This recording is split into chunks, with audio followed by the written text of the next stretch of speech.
सनातन धर्म में रुक्मिणी अष्टमी का बहुत ही विशेष महत्व बताया गया है। यह पावन पर्व भगवान श्री कृष्ण की पटरानी और माता लक्ष्मी जी की शक्ति स्वरूपा देवी रुक्मिणी के जन्म उत्सव के रूप में मनाया जाता है। पौराणिक मान्यताओं के अनुसार माता रुक्मिणी जी स्वयं देवी लक्ष्मी जी का ही अवतार हैं। यह व्रत पौष मास के कृष्ण पक्ष की अष्टमी तिथि को रखा जाता है। इसी दिन भक्तों रुक्मिणी जयंती मनाई जाती है।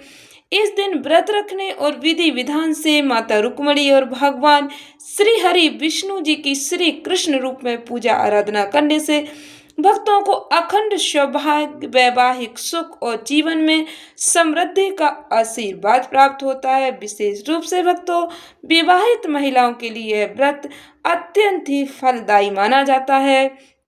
इस वर्ष भक्तों यह व्रत 12 दिसंबर को रखा जाएगा। अष्टमी तिथि की शुरुआत 11 दिसंबर को 1:56 पर दोपहर में होगी। इसका समापन भक्तों 12 दिसंबर को दोपहर 2:56 पर होगा। उदय तिथि के अनुसार यह व्रत 12 दिसंबर शुक्रवार के दिन ही रखा जाएगा। माता रुक्मिणी माता लक्ष्मी जी का ही स्वरूप थी। लक्ष्मी नारायण सदैव एक साथ रहते हैं।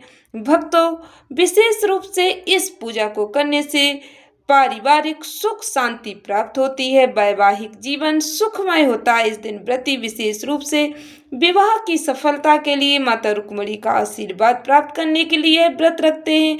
विवाहित महिलाएं अपने जीवन साथी के स्वास्थ्य और लंबी उम्र के लिए आशीर्वाद प्राप्त करती हैं। माता रुक्मिणी की पूजा करने से सौभाग्य, सुख, समृद्धि, वैवाहिक जीवन का सुख प्राप्त होता है। पवित्र स्थान पर पूजा घर में पटे पर माता रुक्मिणी भगवान श्री कृष्ण की मूर्ति स्थापित करें। यदि आपके घर में माता रुक्मिणी और भगवान श्री कृष्ण की मूर्ति नहीं है तो आप अपने लड्डू गोपाल जी को बिठाकर तुलसी के पत्तों पर उनका प्रतीक चिन्ह बना सकते हैं।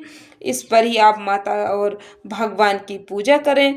घी का दीपक जलाएं, पुष्प समर्पित करें, श्रद्धा भक्ति के साथ श्रवण करें। पंचामृत, दूध, दही, घी, शहद और शक्कर मिलाकर तैयार करें।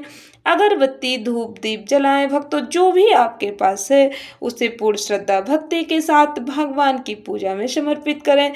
सौभाग्य के लिए रक्षा सूत्र, यदि आपके पास कलावा रखा है तो आप उसे समर्पित कर सकते हैं। माता को सिंदूर लगाएं, भगवान को पीला चंदन लगाएं। इस समय संपूर्ण विश्व में उनके समान अन्य कोई पुरुष नहीं है। भगवान श्री कृष्ण के गुणों और उनकी सुंदरता पर मुग्ध होकर रुक्मिणी ने मन ही मन निश्चय किया कि वह श्री कृष्ण को छोड़कर किसी को भी पति रूप में वरण नहीं करेंगी।